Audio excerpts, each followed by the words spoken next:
শেষমেশ শেখ হাসিনার সৈন্যবাহিনী নেমে গেছে রাস্তার মধ্যে। এবার তার মানে ডক্টর ইউনূস ভয় পেয়ে এবার নির্বাচন দিতে যাচ্ছেন। যদি বলে যে নির্বাচন দিয়ে দেন, আমরা নির্বাচনের জন্য প্রস্তুত। নিশ্চয়ই নির্বাচন হবে, জনগণের সরকার আছে। আবেদন করতেছে রাজনৈতিক দলগুলোর সঙ্গে আপনারা সংস্কার করার সুযোগ দেন। আমরা বলেছি যেটা একটু তাড়াতাড়ি করলে ভালো হয়। সরকারে বলেন 20 দেশ সব মাইরা ফেলা, এইভাবে চলতে পারে দেশ?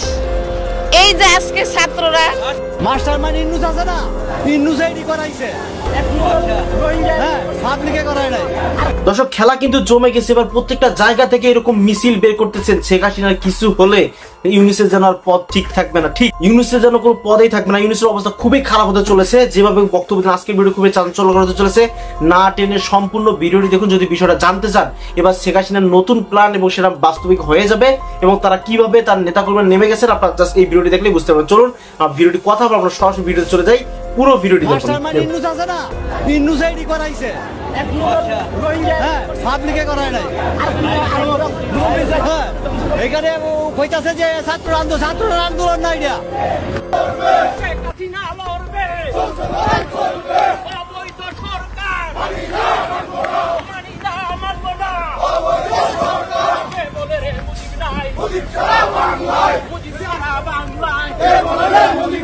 মুজিব আমার চেতনা, মুজিব আমার বিশ্বাস, মুজিব আমার বিশ্বাস, মুজিব আমার চেতনা। শেখ হাসিনার ভয় নাই, রাজপথ ছাড়ি নাই, রাজপথ ছাড়ি নাই। শেখ হাসিনার ভয় নাই, চলছে লড়াই চলবে, শেখ হাসিনা লড়বে, শেখ হাসিনা লড়বে, চলছে লড়াই চলবে। শেখ হাসিনা বীরের বেশে বাংলাদেশে, অথবা বলে যে এগুলো কোনোটাই দরকার নেই, তাড়াতাড়ি নির্বাচন দেন।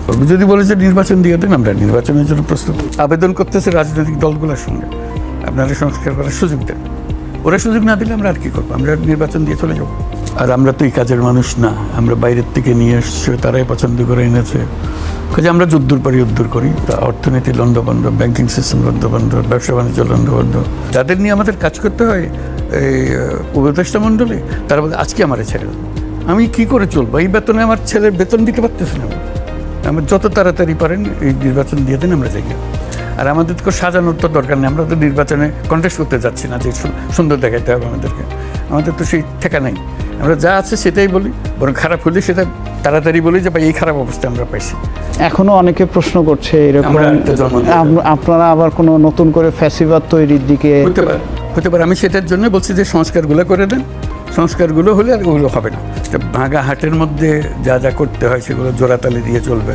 আমরা তার নতুন পুলিশ আনতে পারবো না, এই পুরান পুলিশকেই জোড়াতালি দিয়ে চালাতে হবে, নতুন ব্যুরোক্রেসিকে দিয়ে জোড়াতালি দিয়ে চালাতে হবে। অনেক কম হলেও ও 4 বছর বলছে পার্লামেন্টের বিষয় নিয়ে, এখন এটা ভুলে গেছে নির্বাচন নিয়ে। অথচ নির্বাচন নিয়ে আলোচনা হচ্ছিল নাকি? এবং রাজনৈতিক দল যদি বলে যেগুলো বাদ দেন, নির্বাচনটা দিয়ে দেন, কাজ হয়ে যাবে, আমরা নির্বাচন দিয়ে দেবো। সেই জন্য বলছি আমি তো বলতে পারছি না। দ্রব্যমূল্য আপনার সরকারের সবচেয়ে একটা চ্যালেঞ্জিং, এবং আপনিও বারবার বলছেন আর কি। একটা রেফারেন্স এমনি আমাদের প্রশ্নের মধ্যেও যে 75-এর পরে যখন পট পরিবর্তন হয় আমরা দেখি খুব ড্রাস্টিক্যালি ইনফ্লেশন 75-এর 15ই আগস্টের আগে প্রায় 65-র কাছাকাছি ছিল, রাতারাতি 15 দিন 20 দিনের মধ্যে সেটা অলমোস্ট নেগেটিভে চলে আসে। আপনাদের সময় অনেকেরই একটা ছিল যে ইনফ্লেশন অনেক কাম ডাউন হবে, কারণ চাঁদাবাজরা চলে গেছে বা যারা আগে অন্যায় করে বিভিন্ন রেন্ট সিকিং করতো তারা তো সব পালিয়ে গেছে।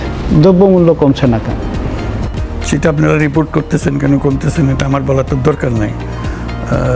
6টা বন্যা গেছে, সেটার ধকল সহ্য করতে হচ্ছে। ফসল নষ্ট হয়েছে, সবজি নষ্ট হয়েছে, এক জায়গায় তো না, বিভিন্ন জায়গায় এটা হয়েছে। কাজে সেটার একটা ধকল। তারপর যেগুলো ইম্পোর্ট করা হচ্ছে সেগুলোর হলো যে এক্সচেঞ্জ রেট চেঞ্জ হয়ে গেছে, এক্সচেঞ্জ এই টাকা এই ডলারের পরিবর্তন হয়ে গেছে। কাজে সেখানে খরচ বেশি হচ্ছে, এই জন্যই ইনফ্লেশন হাই হয়ে গেছে। স্যার, ব্যাংকিং খাত সংস্কার নিয়ে ইতিমধ্যে আপনি নিজেও আপনার বক্তৃতায় বলেছেন অনেকগুলো ভালো উদ্যোগ নেওয়া হয়েছে। একই সঙ্গে আমরা এটাও দেখছি যে আমানতকারীরা তারা আগেও যখন বড় বড় ব্যাংক ডাকাতরা ব্যাংকে তছরুপ করেছে তখনও অসুবিধার মধ্যে ছিল, এখনও নতুন পরিস্থিতিতে অসুবিধায় পড়েছে।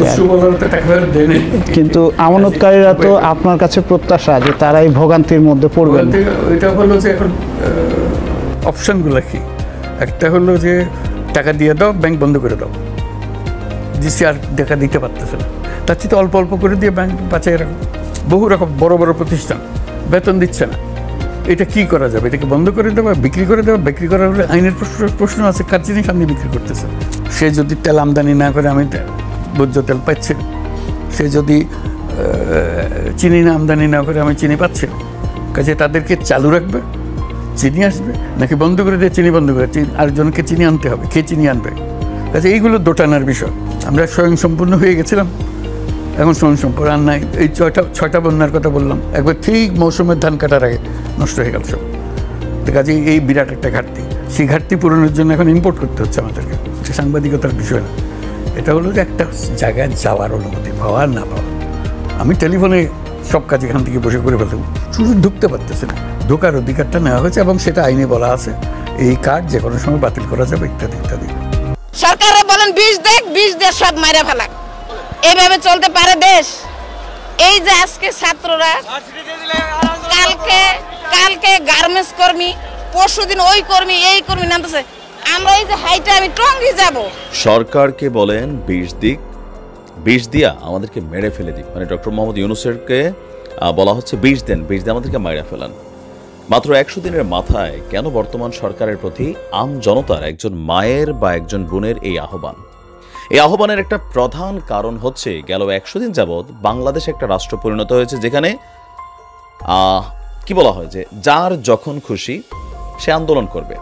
আন্দোলন গণতান্ত্রিক অধিকার, কিন্তু আন্দোলনের যে জায়গা সেটা কোথায়? রাজপথ। তো রাজপথ যদি আন্দোলনের জায়গা হয়, মন চাইলো 200-500 স্টুডেন্ট, সাধারণ মানুষ, বিভিন্ন সংগঠন মূল রাস্তা বন্ধ করে দিবে। তারা মানে যে কোনো প্রতিষ্ঠানে গিয়ে অভিযান চালাবে, সচিবালয়ে ঢুকে যাবে, মন চাইছে একজন শিক্ষককে ঘাড় ধরে বের করে দিবে। এই যে বিষয়গুলোতে মানুষ প্রচণ্ড বিরক্ত, মানে কোন লেভেলে বিরক্ত, এই যে মহিলাটা তিনি বললেন সরকারকে বিষ দিয়া মাইরা ফেলতে বলেন, এটা বক্তব্যটা লম্বা ছিল, এখানে আরো অনেকগুলো জিনিস কানেক্টেড আছে। দেখেন, এটা একটা টেলিভিশন চ্যানেলের সাক্ষাৎকারের অংশবিশেষ আরডিবিতে। তিতুমির কলেজের স্টুডেন্টসরা গতকালকে যে প্রটেস্ট করেছে যে তারা স্বায়ত্ত শাসিত একটা বিশ্ববিদ্যালয় হিসাবে নিজেদেরকে দেখতে চান, বিভিন্ন ধরনের বৈষম্যের শিকার হচ্ছেন, তারা স্লোগান দিচ্ছিলেন 1, 2, 3, 4 সব শালারা বাটপার। এখানে বাটপার বলতে বেসিক্যালি সমন্বয়কদেরকে এবং কি উপদেষ্টা পরিষদে যারা আছেন আসিফ থেকে নাহিদ থেকে তাদেরকেই একাংশে ইশারা ইঙ্গিতে কিন্তু আপনার মন্তব্য করা হচ্ছে। এটা হচ্ছে প্র্যাকটিক্যাল অবস্থান, যদিও মুখে মুখে তারা হয়তো বা ওইভাবে বলে না। আবার অন্তর্বর্তী সরকারকেও মেনশন করা হচ্ছে। আমরা দেখলাম 32-এর যেই সরকারি চাকরির বিজ্ঞাপন নিয়ে প্রজ্ঞাপন জারি করা হয়েছে, সেই প্রজ্ঞাপনের পর 35-এর যারা চাকরি প্রত্যাশী ছিলেন তারা আবার সরকারকে বলছেন আমরাও কিন্তু রাজপথে ছিলাম, প্রয়োজনে মানে তারা আরো কঠোর অভিযানে যাবে। শুধু সমন্বয়কদের কথায় বা ঢাকা বিশ্ববিদ্যালয়ের কথায় এই সরকার চলতে পারে না। এই যে বিষয়গুলো, এখন মানুষ বিরক্ত, রাস্তাঘাটে জ্যাম, মানুষ অসুস্থ, মানুষ অ্যাম্বুলেন্সে বসে আছে, কেউ বা হয়তো একটা খাবারের কাঁচামালের বাজার নিয়ে আসছে, তার মালটা ঢুকতেছে না, রাস্তাতে শিক্ষার্থীরা বসে যাচ্ছে। তো এইটা যদি দেশ হয়, একদিন দুদিন না ভাই, এগুলো কন্টিনিউ হচ্ছে, প্রত্যেকটা শহরে মোটামুটি একই চিত্র। দর্শক, শেখ হাসিনা যে কাজে করুন না আসলে কি তিনি কি বাংলাদেশের দায়িত্বে এসে বসতে পারবেন এবং আগামী যে নির্বাচন আছে সেই নির্বাচনে তিনি অংশগ্রহণ করতে পারবেন? এই ব্যাপারগুলো আপনাদের কি মন্তব্য? বিভিন্ন জন বিভিন্ন কথা বলতেছেন, শেখ হাসিনা বাংলাদেশের মধ্যে আসবেন এবং আগামী নির্বাচনে তারা মানে সিলেক্টেড একজন সরকার হবেন, তারা এটা চাচ্ছেন এবং বিএনপিরা নাকি তাদেরকে উৎসাহ দিচ্ছেন আমাদের দেশে আসার জন্য। এই ব্যাপারগুলো আপনাদের কি মন্তব্য? অবশ্যই আমাদের কর্মসূচি দিন। আজকে ভিডিও পর্যন্তই। চ্যানেল নতুন সাবস্ক্রাইব করুন, বন্ধু হয়ে পাশে থাকুন। আল্লাহ হাফেজ।